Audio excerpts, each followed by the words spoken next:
Acts chapter 17, verse 25.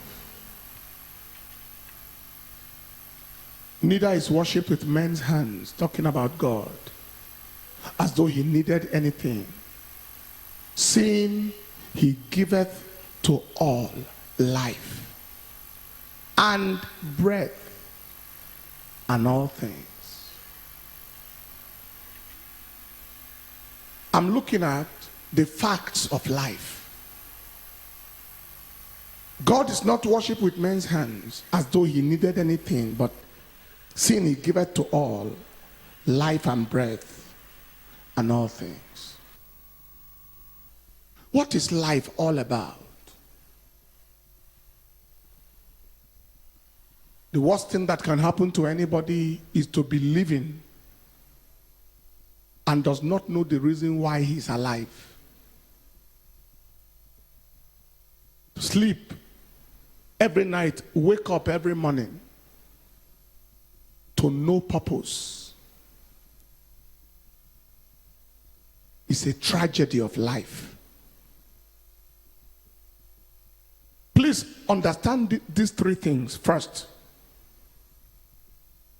when the purpose of life is not understood,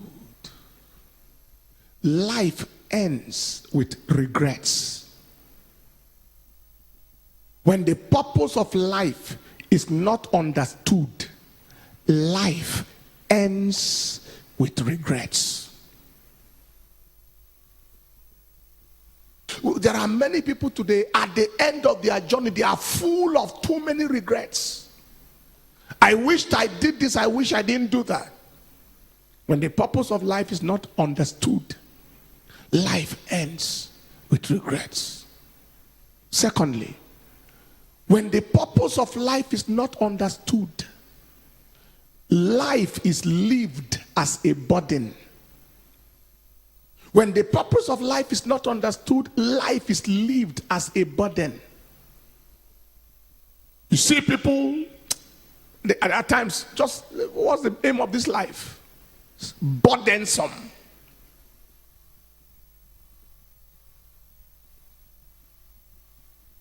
Thirdly, when the purpose of life is not understood, disaster is inevitable. It's like an aircraft moving in the air out of touch with the control tower. Disaster is inevitable. A crash can happen anytime.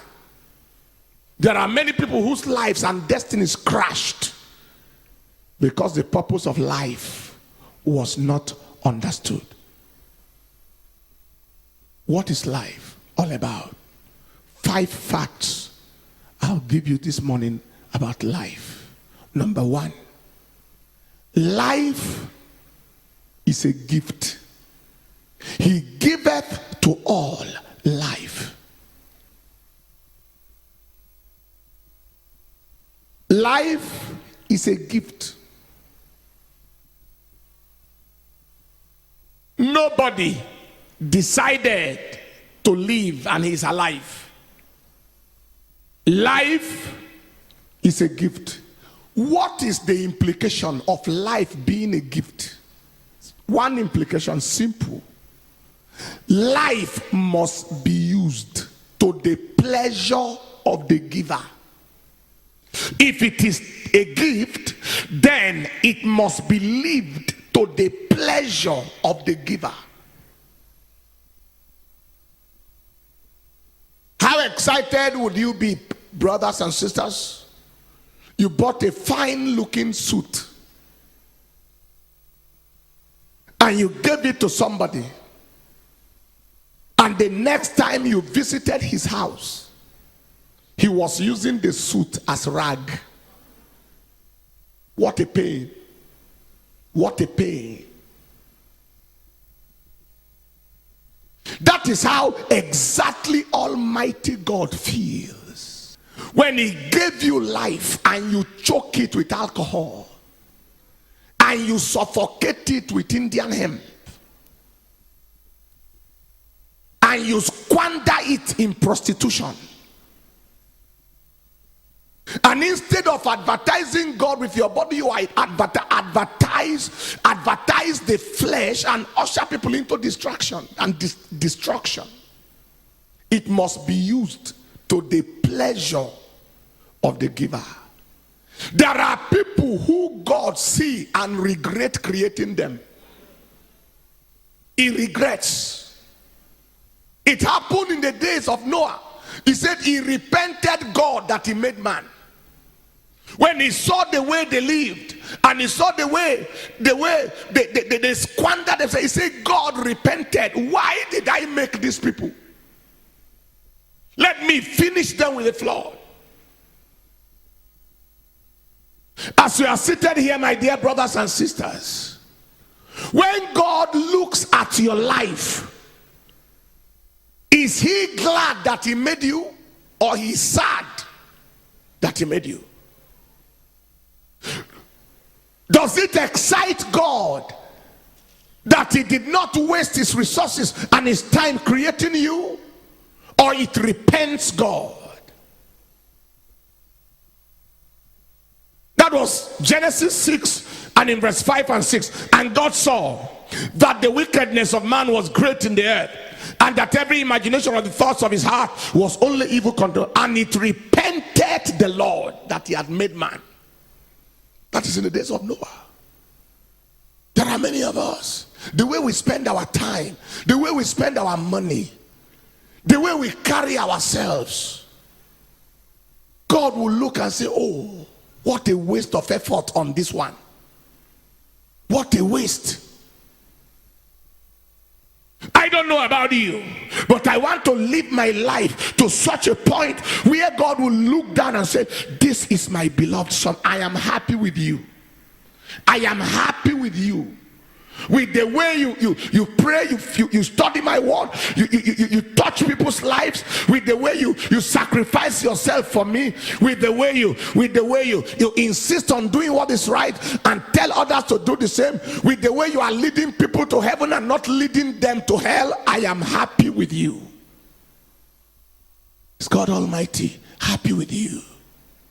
Life is a gift that must be lived to the pleasure of the giver.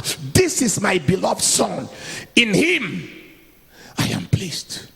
Number 2, life is a privilege. A privilege. What do we mean by that? It's a privilege. It's a privilege because nobody woke up this morning because he decided to wake up. There were those who slept last night and they couldn't wake up this morning. There was no trace of sickness, no diabetes, no hypertension, no peptic ulcer disease.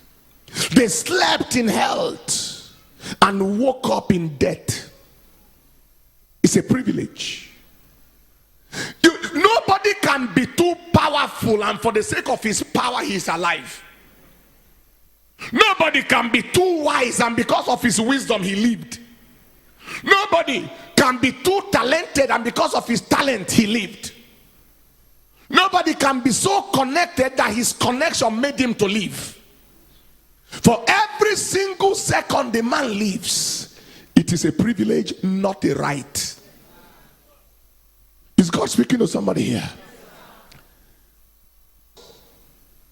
I heard the story of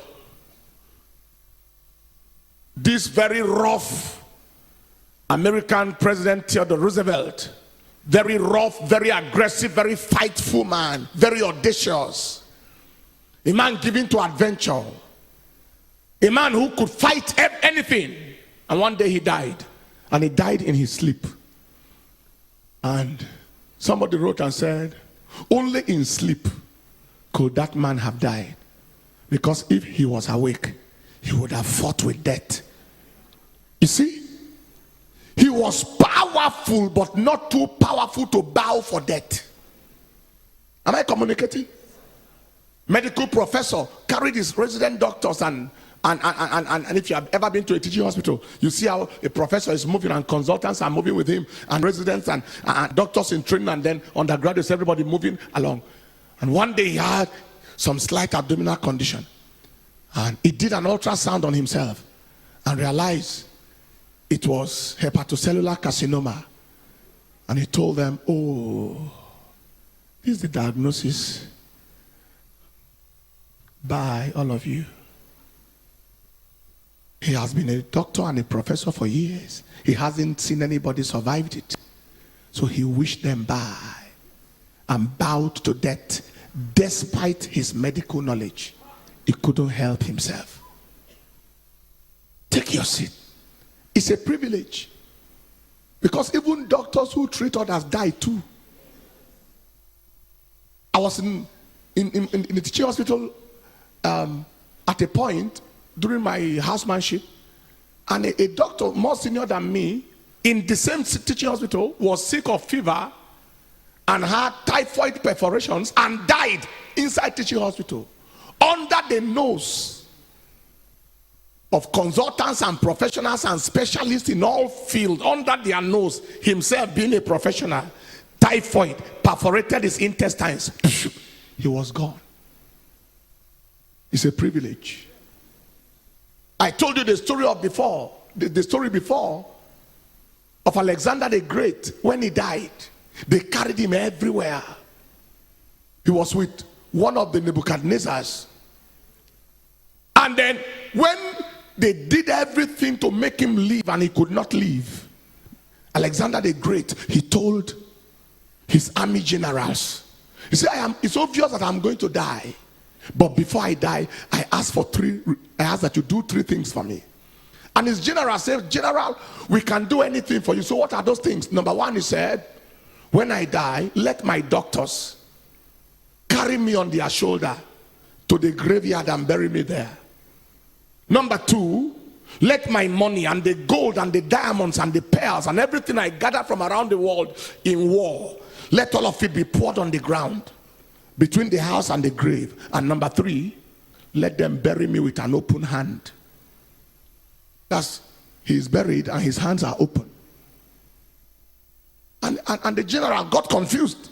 And they said, you know, sir, that anything you say we should do, we'll do. But what is the meaning of these instructions? And he told them, he said, number 1, let my doctors bury me, carry me on their shoulder, and let the world know that in the day of death, no doctor can save you. That the doctors were watching and I still died. No matter how rich, no matter the kind of consultants you can get, let the world know. See, number 2, pour the money on the ground between the house and the grave to let the world know that that money is not different from the earth. Say, bury me with an open hand, to show people that I didn't take anything from here. I came to the world naked and I left naked. I couldn't carry anything from here. What a lesson. What a lesson. What is the meaning of life is a privilege? Life is a privilege means it must never be taken for granted. Take your seat. It must never be taken for granted. Don't keep on saying, what is life all about? Let me die. You just invite death and die for nothing. It must never be taken for granted. It must be lived with appreciation. It must be lived with appreciation. Life is a privilege. Number 3, life is a seed.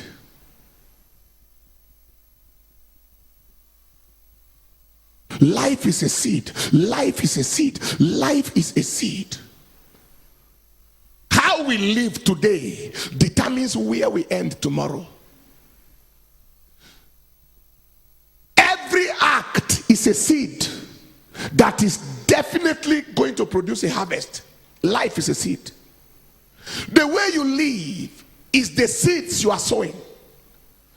Living is seeding. Your relationship with your fellow human beings, your character, your lifestyle, they are seeds you are sowing that is definitely going to produce a harvest. Am I communicating? Hear this. How How you live in time determines where you end in eternity. People are sowing seeds with their lives. When you lie against your neighbor, you sow the seed that you reap in time and eternity. When you stole money that is not your own, you sow the seed. When you step into somebody's home, push out the woman, marry the man. All right? The woman doesn't deserve the man. You deserve the man more than the woman. You sow seeds that will generate for you harvest in time and in eternity.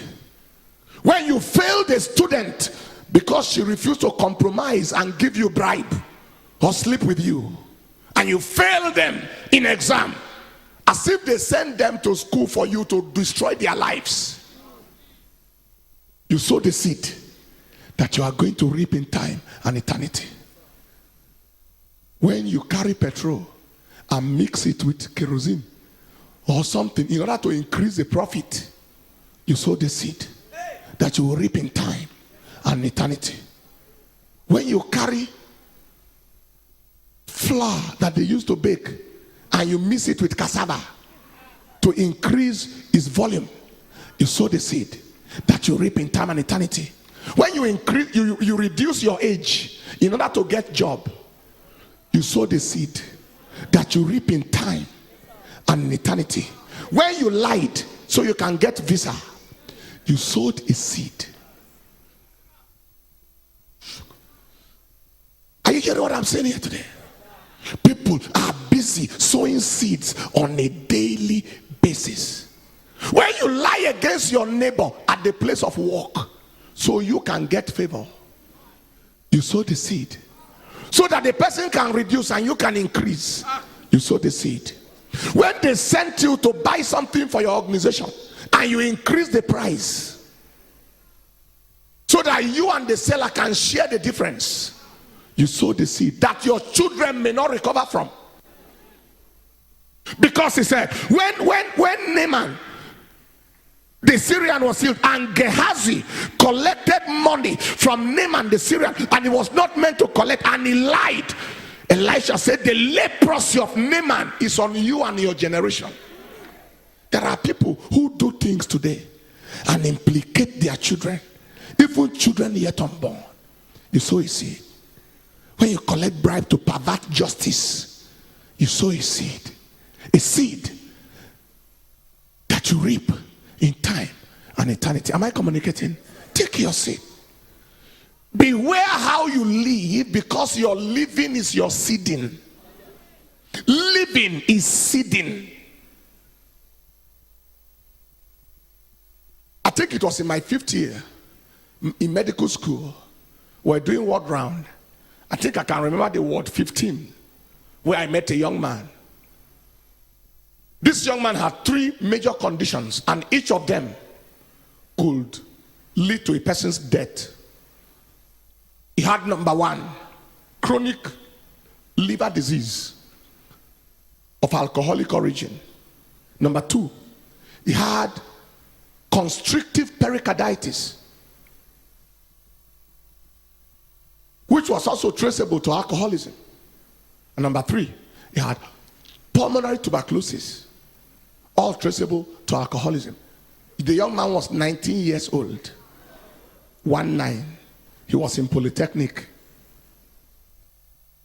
When I spoke with him, he told me he had lived recklessly in a hurry.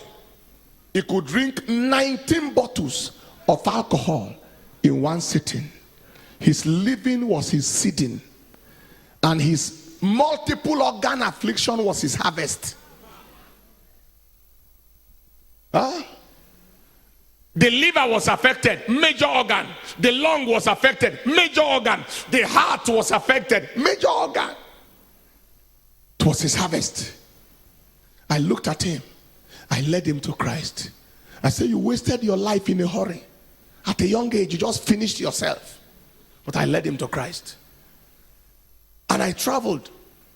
On my return back, I was told that he was taken to the theater because the heart was so bad. The professor of surgery wanted to do a surgery on him and strip. The pericardium is the outer bag, outer covering of the heart. into which the heart beats like this. And it's like, and so when it is constricted, the heart has no allowance to beat. All right? So the professor was trying to strip that outer covering in the surgery, and then he died on operation table. From the theater straight to the mortuary. Having lived in a hurry, he sowed seeds that produced negative harvest. I felt so terrible when I returned back and I was told he died on the table. But I was only consoled a little bit that at least he gave his life to Christ at the dying moment. But he cut short his potential. Everything that could have become of him in this world perished. Any life he was meant to touch vanished. Whatever he was meant to amount to ended abruptly at the frequency of sowing negative seeds that produce negative harvest. Life is a seed. Every time you do something good, you have sown a good seed. Every time you put a smile on somebody's face, you sown a seed that can affect you and affect your children. Every time you touch somebody for God, you sow the seed. Every time you release resources to change lives, you sow seeds. Life is a seed. That was number 3. Number 4, life is a game. It's a game. It's a game. Like a football game.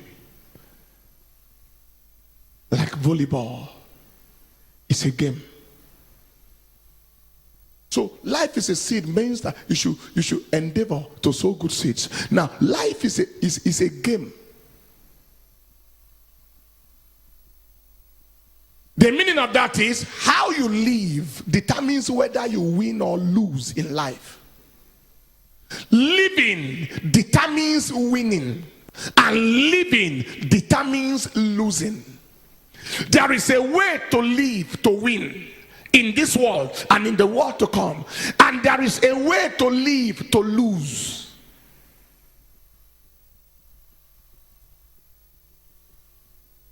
Whatever we do in life involves transaction. Esau lived to lose. Jacob lived to win.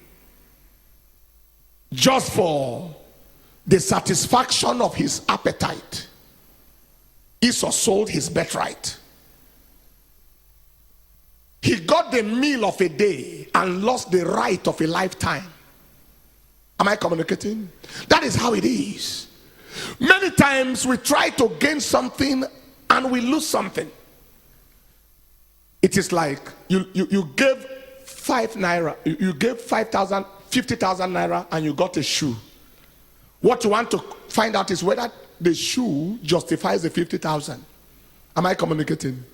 Am I communicating?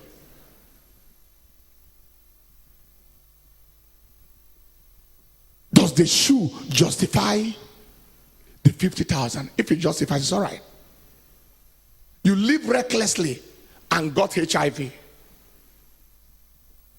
The pleasure you got, did it justify the HIV? If it justifies, no problem. Query pleasure. Am I communicating? Life is a game. While as we live, we are playing a game. My counsel is, please play to win, not to lose. Play to win. Live to win. Do the things that will make you win, that will make you not a loser in time and a loser in eternity. Play to win. Take your seat. Is anybody following anything here today? I was on call. It was Christmas Day of 1994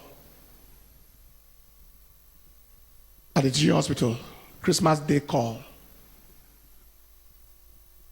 And a young man, emergency, and a young man was brought in. He was riding a motorcycle in the night on Christmas Day that had no light and no brake, and he was drunk.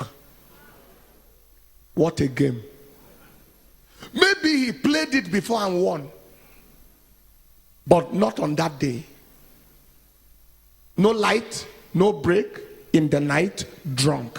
He just rode straight into the middle of an oncoming Mercedes car, bam, drunk, and then died on the spot.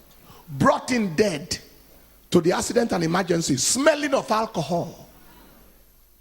Dead body, smelling alcohol. That is, he drank liquid hell to assist him to end in hell.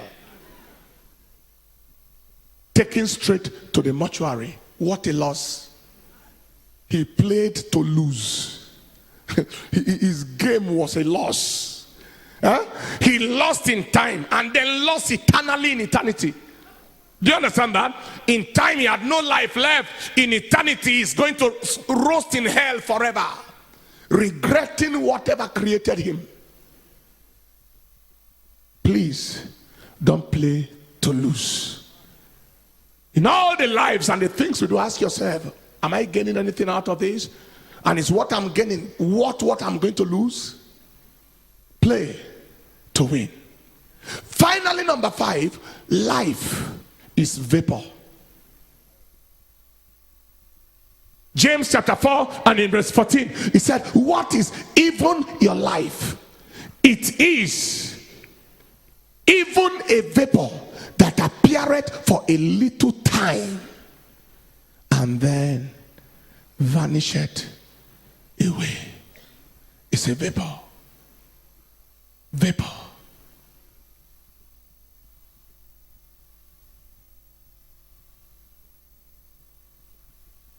The best of men are men at best.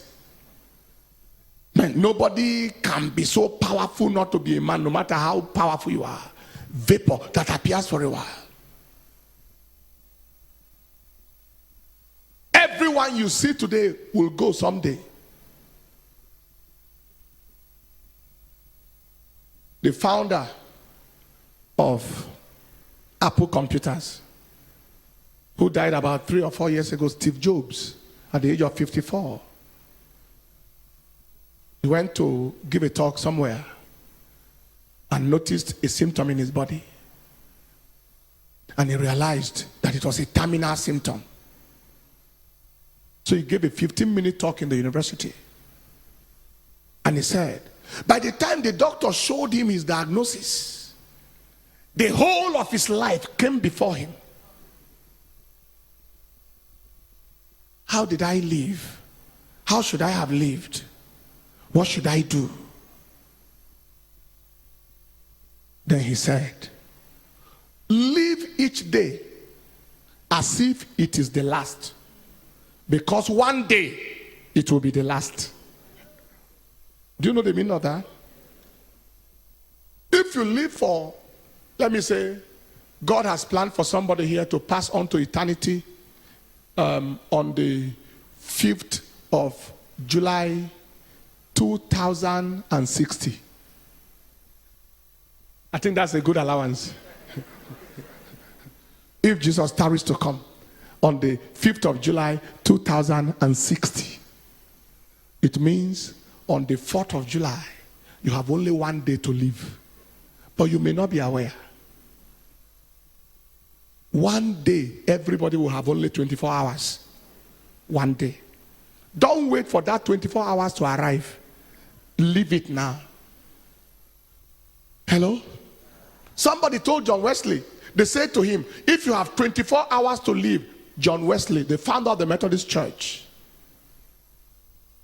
what would you do with your life if you have only tomorrow to live? He said, I will continue doing exactly what I am doing now. So there is nothing I would have loved to do I'm not currently doing. I am living my life the way I should live it. That is the meaning of life is a vapor. Not to frighten you to say you will die tomorrow. The meaning of that is live on the edge. Live with a sense of urgency. Live on the edge. Live with a sense of urgency. Understand your priorities and understand your posteriorities. Know what to put in front of you and know what to put behind you. Don't bother with what does not matter. Don't spend your lifetime making enemies.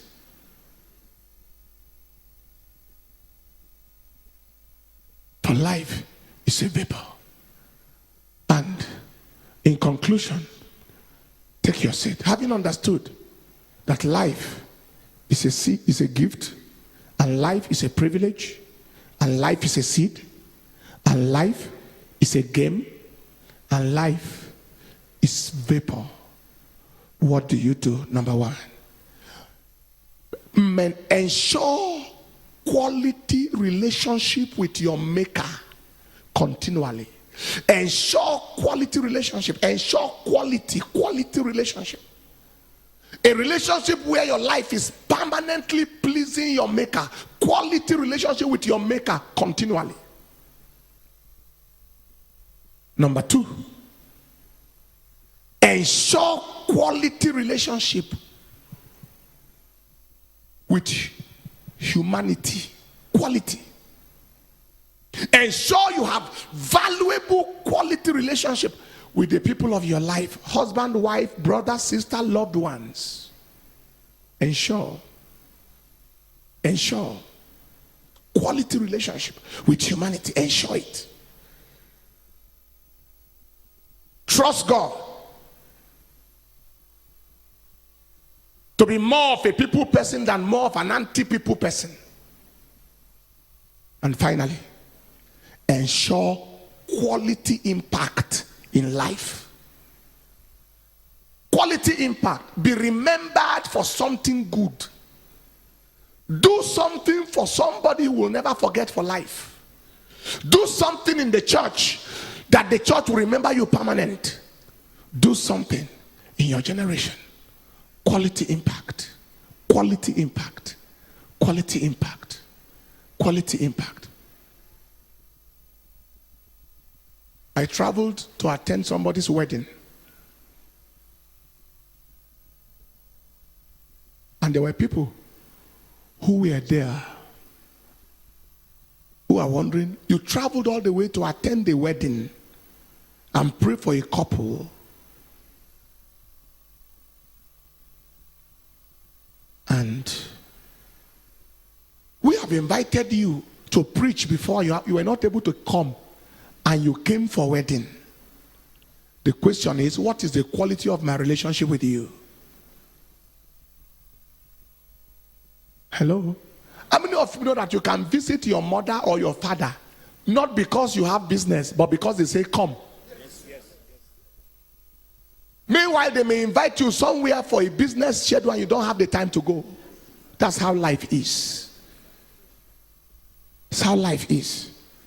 You may be traveling to America and the person living in the neighborhood, the next person, the next flat is not aware. But your brother in Okigwe, you will have to phone him. Somebody at a distance is aware of your movement. Somebody in proximity is not aware. It's a matter of relationship. What is my business with you? It determines what I can tell you. Take your seat. Quality impact. Let somebody be happy that your mother gave birth to you. To live for self is to live like a slave. To live for self is to end on the shelf. To live for self is to live for less. To live for self is to live for small. Live beyond yourself. Quality impact. Quality impact. And your life can never be the same.